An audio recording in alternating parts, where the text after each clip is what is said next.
कहानी की शुरुआत होती है स्कॉटलैंड से, जहां जिमी अपने घर में बहनों और कजिन्स के साथ टीवी देख रहा होता है। तभी बाहर अचानक एक सायरन बजने लगता है। सब डर जाते हैं। आंटी जल्दी से दरवाजा बंद कर देती हैं और बच्चों से कहती हैं कि वो अपनी जगह से ना हिलें। बाहर अफरा तफरी मची होती है। जिमी दरवाजे के पास जाकर अपने पापा को बुलाता है, लेकिन तभी दरवाजा जोर से हिलने लगता है और अचानक कुछ डरावने इन्फेक्टेड लोग अंदर घुस आते हैं। वो दिखने में जॉम्बी जैसे होते हैं। वो सब लड़कियों पर हमला कर देते हैं और उन्हें काट कर खा जाते हैं। जिमी दरवाजे के पीछे छुपा होता है, इसलिए बच जाता है। वो जैसे तैसे भागता है, लेकिन भागते हुए देखता है कि उसकी माँ को भी इन्फेक्टेड खा रहे हैं। पूरे घर में उसके रिश्तेदार इन्फेक्टेड बनते जा रहे हैं। जिमी चर्च में अपने पापा को ढूंढते हुए पहुंचता है। उसके पापा अब पादरी बन चुके होते हैं। वो जिमी को समझाते हैं कि इन्फेक्टेड बुरे नहीं हैं, बल्कि ये भगवान का फैसला है। वो जिमी को अपना क्रॉस देते हैं और कहते हैं कि भगवान पर भरोसा रखो। तभी इन्फेक्टेड अंदर घुस आते हैं। जिमी तो भाग जाता है, लेकिन उसके पापा वहीं खड़े रहते हैं और कुछ ही देर में इन्फेक्टेड उन्हें भी काट लेते हैं। ये सब एक खतरनाक वायरस की वजह से हो रहा है, जिसे रेज वायरस कहा जाता है। इस वायरस की वजह से पूरा यूके तबाह हो चुका है और दुनिया से कट गया है। अब यहाँ जिंदा बचना ही एक जंग बन गया है। 28 साल बाद अब कुछ लोग एक सुरक्षित द्वीप पर रहते हैं। उसका नाम है लिंडिसफर्न आइलैंड। यहाँ एक बच्चा स्पाइक आज पहली बार एक इन्फेक्टेड को मारना सीखेगा। उसके पापा जेमी नाश्ता बना रहे होते हैं, लेकिन तभी उन्हें अपनी बीमार पत्नी इसला के गिरने की आवाज आती है। जैसे ही इसला गिरती है, जेमी और स्पाइक जल्दी से उसे देखने दौड़ते हैं। इसला घबरा जाती है जब उसे पता चलता है कि स्पाइक आज इन्फेक्टेड को मारने की ट्रेनिंग लेने जा रहा है। थोड़ी बहस होती है, लेकिन फिर कुछ देर में इसला शांत हो जाती है। वो अक्सर भूलने की बीमारी से जूझ रही होती है। ज्यादातर समय उसे ठीक से समझ नहीं आता कि उसके आसपास क्या हो रहा है। फिर किचन में स्पाइक को सैम मिलता है, जो उसे एक नया धनुष देता है। जब दोनों बस्ती से बाहर निकलते हैं तो सब लोग स्पाइक को शुभकामनाएं देते हैं और तालियां बजाते हैं। गेट पर जेनी उसे एक जरूरी नियम याद दिलाती है। जो कोई भी बस्ती से बाहर जाता है वो वापस आ सकता है, लेकिन अगर कोई लौट कर नहीं आता तो उसे ढूंढने कोई नहीं जाएगा, क्योंकि बचाव के चक्कर में बहुत लोग पहले ही अपनी जान गंवा चुके हैं। इसके बाद जेमी और स्पाइक उस समुद्री रास्ते से गुजरते हैं जो सिर्फ पानी कम होने पर दिखाई देता है, और बस उसी वक्त उस रास्ते से बाहर या अंदर आना मुमकिन होता है। इसके बाद जेमी और स्पाइक समुद्री रास्ते को पार करते हैं और मेनलैंड की तरफ बढ़ते हैं। रास्ते में जेमी उसे पुराने जमाने की बातें बताता है, जब लोग समंदर से दूर शहरों में रहा करते थे। स्पाइक को यकीन ही नहीं होता कि कभी ऐसी जिंदगी भी थी। फिर वो दोनों एक पुल पार करते हैं और एक जंगल में पहुंचते हैं। वहां हर वक्त उन्हें सतर्क रहना पड़ता है, क्योंकि कभी भी इन्फेक्टेड हमला कर सकते हैं। थोड़ी देर बाद उन्हें एक धीमा सा इन्फेक्टेड जमीन पर रेंगता हुआ दिखता है, जिसकी पीठ पर एक पक्षी बैठा होता है। वो इन्फेक्टेड मिट्टी से कीड़े निकालकर खा रहा होता है। स्पाइक धनुष तानता है और एक ही निशाने में तीर उसके गले में मारता है। इन्फेक्टेड वहीं ढेर हो जाता है। तभी पीछे से एक और इन्फेक्टेड आ जाता है, जिसे जेमी तुरंत तीर से मार देता है। उनकी आवाजें सुनकर और भी इन्फेक्टेड पास आने लगते हैं। जेमी एक और को मार देता है, लेकिन जब आखिरी इन्फेक्टेड पास आता है तो स्पाइक उसे मारने से मना कर देता है। जेमी अपने बेटे पर गर्व महसूस करता है, लेकिन स्पाइक अंदर से बेचैन है, क्योंकि किसी को मारना उसके लिए आसान नहीं है। जंगल के अंदर जेमी और स्पाइक आगे बढ़ते रहते हैं। रास्ते में उन्हें कुछ खूबसूरत जानवर भी दिखते हैं। थोड़ी दूर चलने के बाद उन्हें एक पुराना छोड़ा हुआ घर मिलता है। वहां एक इन्फेक्टेड उल्टा लटका हुआ होता है। उसके सिर पर एक कपड़ा ढक्का होता है और उसकी पीठ पर कुछ अजीब से निशान खुदे होते हैं। जेमी अंदाजा लगाता है कि किसी ने उसे इंसान होने पर ही पकड़कर यहाँ बांधा होगा और अब वो इन्फेक्टेड बन चुका है। जेमी चाहता है कि स्पाइक उसे मार डाले, लेकिन वो इन्फेक्टेड छटपटाने लगता है और स्पाइक डर जाता है। अचानक इन्फेक्टेड खुद को छुड़ा लेता है। घबराहट में स्पाइक तीर चला देता है और वो सीधा उसके सिर में लगता है। इन्फेक्टेड वहीं मर जाता है। इसके बाद वो दोनों फिर आगे बढ़ते हैं। चलते चलते उन्हें जमीन पर एक आधा खाया हुआ जानवर दिखता है। स्पाइक ऊपर देखता है तो उसका सिर और रीढ़ की हड्डी एक पेड़ पर फंसे हुए होते हैं। जेमी पहली बार परेशान हो जाता है, क्योंकि इस तरह का हमला सिर्फ एक अल्फा इन्फेक्टेड ही कर सकता है। वो तुरंत स्पाइक को तेजी से चलने और बिल्कुल भी आवाज ना करने को कहता है। जैसे ही वो लोग एक खुले मैदान में पहुंचते हैं, वहां उन्हें इन्फेक्टेड का एक झुंड और उनका खतरनाक लीडर अल्फा इन्फेक्टेड दिखता है। दोनों डरकर जंगल की तरफ भागते हैं और पीछे से पीछा शुरू हो जाता है। इतनी खतरे वाली हालत में भी जेमी स्पाइक को ट्रेनिंग देना नहीं छोड़ता। वो उसे समझाता है कि दौड़ते हुए कैसे निशाना लगाना है और कहाँ मारना है, सिर या दिल पर। भागते भागते वो फिर उसी छोड़े हुए घर में पहुंचते हैं और पीछा कर रहे इन्फेक्टेड पर तीर चलाते हुए अंदर जाते हैं। जल्दी जल्दी वो एक सुरक्षित जगह ढूंढते हैं और उन्हें घर की ऊपरी छत वाला हिस्से का दरवाजा मिल जाता है। वो दोनों जल्दी से ऊपर चढ़कर अटारी में घुस जाते हैं और दरवाजा बंद कर लेते हैं, इससे पहले कि इन्फेक्टेड उन्हें देख सकें। कई घंटे बीत जाते हैं, लेकिन जेमी और स्पाइक अटारी से बाहर देखते रहते हैं। अल्फा इन्फेक्टेड अब भी वहीं आसपास घूम रहा होता है और जाने का नाम नहीं लेता। जेमी अपने बेटे को समझाता है कि अल्फा बाकी इन्फेक्टेड से ज्यादा बड़ा, ज्यादा चालाक और बहुत खतरनाक होता है। उसे मारने के लिए बहुत सारे तीर लगते हैं और उनके पास अब तीर बचे ही नहीं हैं, इसलिए अभी उन्हें चुपचाप इंतजार करना पड़ेगा। स्पाइक थोड़ा मायूस होता है।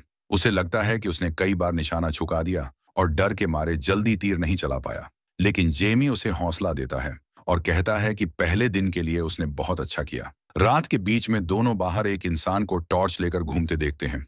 जेमी बताता है कि ये क्वारंटीन पेट्रोल है जो बाहर के हालात पर नजर रखते हैं। दूसरी तरफ एक आग जलती हुई दिखती है, जिसे देखकर स्पाइक हैरान हो जाता है और पूछता है कि वो क्या है, लेकिन जेमी जल्दी से बात बदल देता है। फिर जब स्पाइक सो जाता है तो उसे एक अजीब सा सपना आता है जिसमें उसकी माँ किसी हिलती हुई जगह में डूब रही होती है। तभी जेमी उसे जगाता है। असल में अब घर हिलने लगा होता है और वो दोनों जल्दी से बाहर निकलने लगते हैं। दोनों समय रहते बाहर निकल जाते हैं और उनके निकलते ही घर की छत गिर जाती है। जेमी जानता है कि इतनी जोर की आवाज से इन्फेक्टेड जरूर आ जाएंगे, इसलिए वो और स्पाइक तेजी से घर की तरफ भागते हैं। लेकिन अब समुंदर का पानी फिर से चढ़ चुका है और उस रास्ते को ढक चुका है, लेकिन पानी ज्यादा गहरा नहीं होता, इसलिए वो दोनों अब भी पार कर सकते हैं। अचानक उनके ऊपर बहुत सारे पक्षी उड़ते हैं और तभी अल्फा इन्फेक्टेड समुंदर के बीच वाले रास्ते पर आकर उनका पीछा करने लगता है। भागते हुए स्पाइक पानी में कई बार फिसलता है, लेकिन जेमी तुरंत उसे संभालता है और दोनों मिलकर दौड़ते हैं। आखिरकार वो किसी तरह उस रास्ते को पार करके जमीन पर वापस पहुंच जाते हैं। जेमी जोर से चिल्लाता है और सीटी बजाकर गेट पर खड़े गार्ड्स को अलर्ट करता है। तुरंत सभी लाइटें ऑन कर दी जाती हैं ताकि अल्फा इन्फेक्टेड को देखा जा सके और उस पर तीर चलाए जा सके। तीरों की बौछार से वो थोड़ी देर के लिए गिरता है, लेकिन फिर से खड़ा हो जाता है। तब अगला तीर जलाकर छोड़ा जाता है और जलता हुआ तीर सीधा अल्फा को लगता है, जिससे वो जमीन पर गिर पड़ता है। जेमी जल्दी से स्पाइक को घसीटते हुए गेट तक लाता है। जेनी उन्हें कुछ सेकंड तक बाहर रुकने को कहती है ताकि यह पक्का किया जा सके कि वे इन्फेक्टेड नहीं हैं। फिर गेट खोला जाता है और दोनों को अंदर आने दिया जाता है।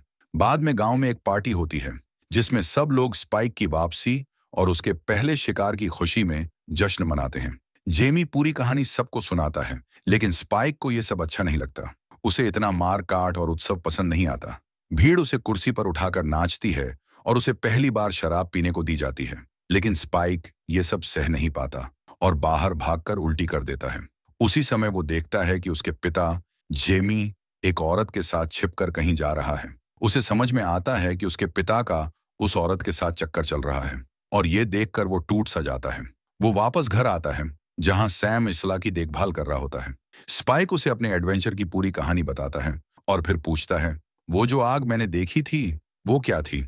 सैम कहता है कि शायद वो आग डॉक्टर केल्सन की थी और बताता है कि जेमी उस बारे में बात ही नहीं करना चाहता, लेकिन सैम ज्यादा कुछ नहीं बताता। अगली सुबह इसला को बहुत तेज सिर दर्द होता है और वो दवा मांगती है, लेकिन स्पाइक को नहीं पता कि दवा कहाँ मिलेगी।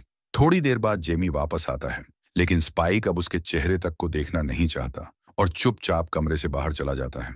कुछ समय बाद वो हिम्मत जुटाकर अपने पापा से पूछता है, आपने डॉक्टर केल्सन को मम्मी को दिखाने के लिए क्यों नहीं बुलाया? जेमी बताता है कि केल्सन तो कई साल पहले पागल हो चुका है। फिर वो 15 साल पहले की एक डरावनी घटना बताता है। जब वो और कुछ लोग एक बार उसे मिलने गए थे तो वहां हजारों लाशें जमीन पर लाइन से पड़ी थीं और बीच में एक बड़ी आग जल रही थी। तभी केल्सन उन लाशों को आग में फेंकता दिखा और दूर से उन्हें देखकर हाथ भी हिलाया। ये देखकर सब डर के मारे वहां से भाग गए, लेकिन स्पाइक कहता है कि मम्मी की हालत बहुत बिगड़ रही है, उन्हें किसी की मदद चाहिए। फिर वो अपने पिता पर गुस्सा करता है और कहता है, आपने जिस औरत के साथ धोखा किया है वो भी गलत है। ये सुनकर जेमी उसे थप्पड़ मार देता है, लेकिन उसे फौरन पछतावा होता है। स्पाइक भागकर अपनी मम्मी के पास चला जाता है।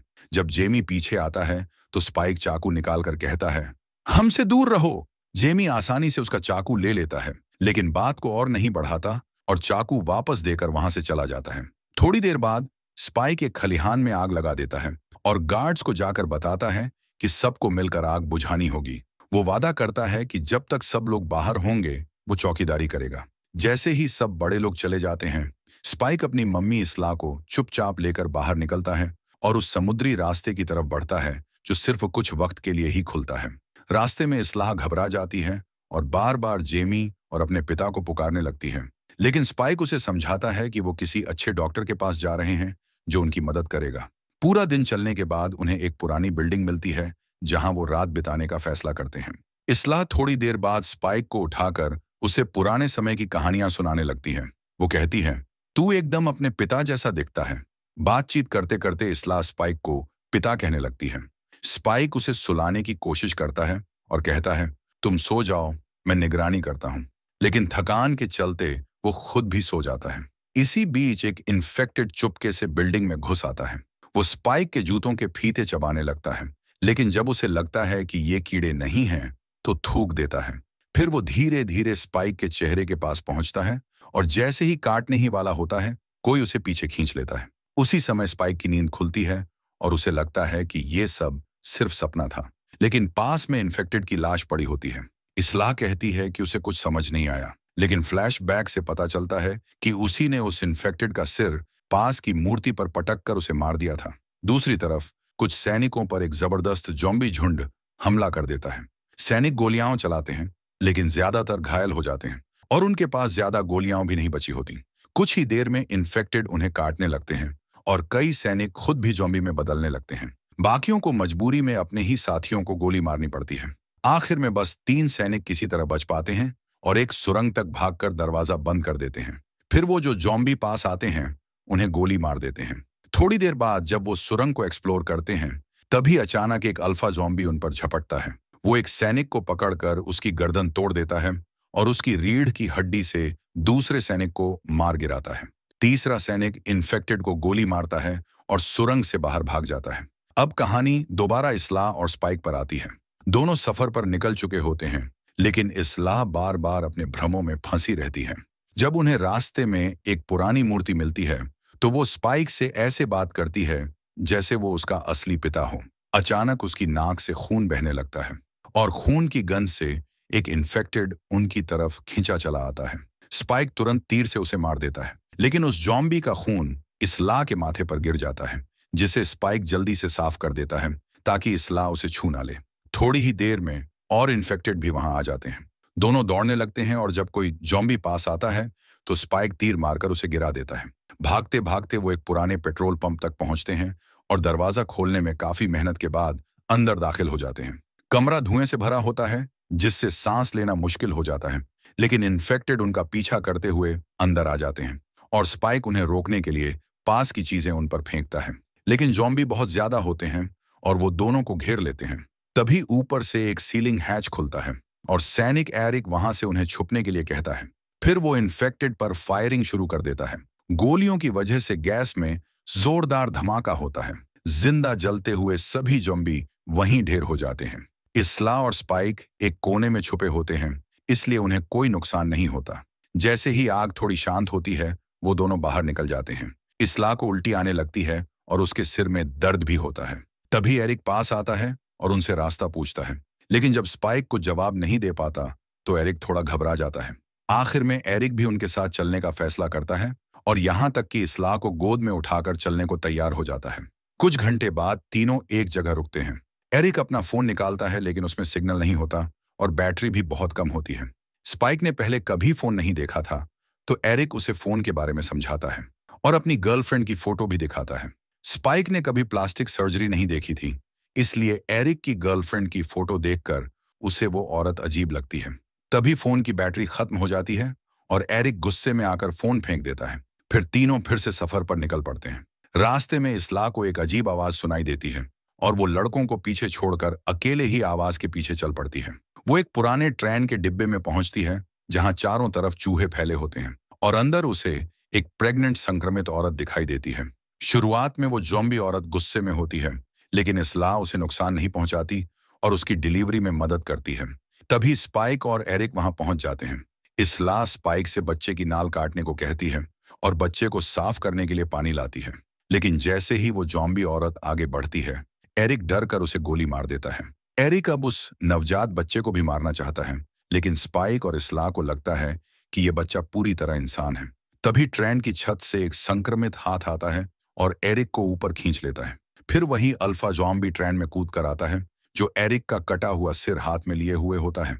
वो गुस्से में आकर तीनों के पीछे दौड़ पड़ता है। स्पाइक तीर चलाकर उसे धीमा करता है और इसला, स्पाइक और बच्चा किसी तरह ट्रेन से कूदकर बाहर निकलते हैं। तभी डॉक्टर केल्सन वहां पहुंचता है और एक बेहोश करने वाला तीर मारकर अल्फा को गिरा देता है। डॉक्टर केल्सन खुद को इंट्रोड्यूस करता है और बताता है कि उसने अपने शरीर पर आयोडीन लगाया है, जो उसे वायरस से बचाता है।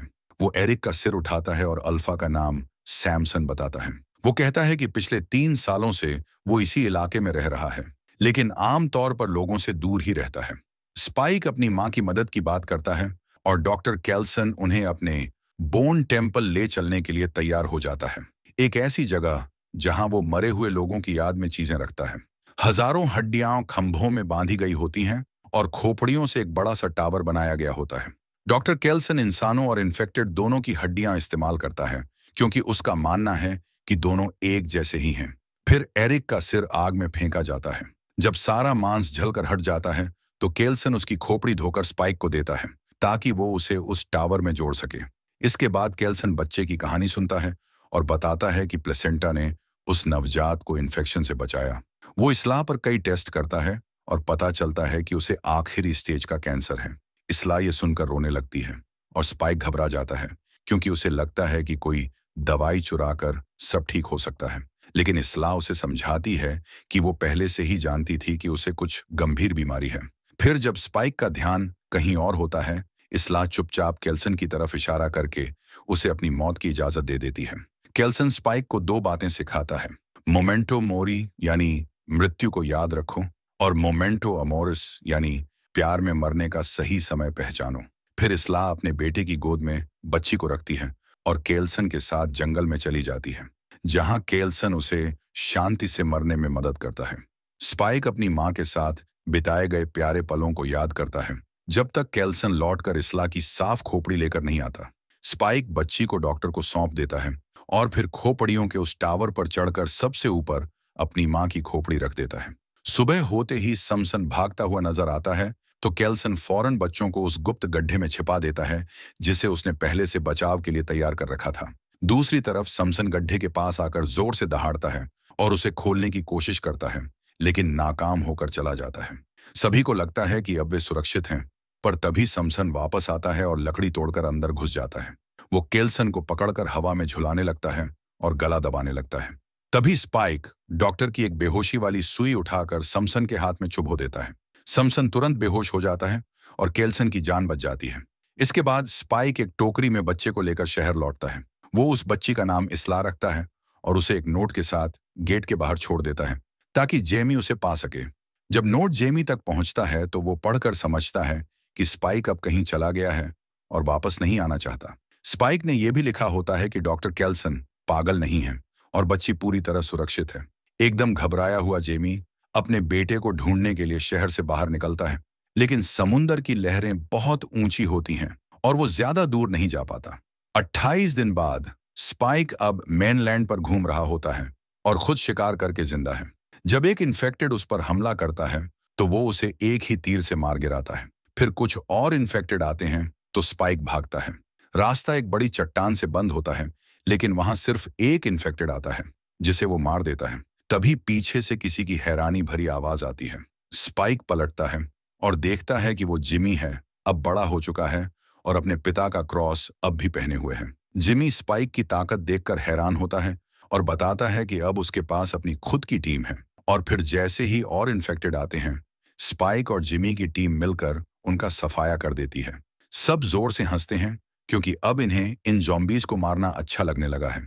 जिमी जीत की खुशी में चिल्लाता है और स्पाइक से कहता है, हमें दोस्त बन जाना चाहिए। और इसी सीन के साथ ये कहानी खत्म हो जाती है। आपको ये फिल्म कैसी लगी, कमेंट में जरूर बताइए। और अगर वीडियो पसंद आया हो तो एक प्यारा सा लाइक ठोक दो और चैनल को सब्सक्राइब करना ना भूलें, ताकि अगली बार फिर मिलें एक नई कहानी के साथ।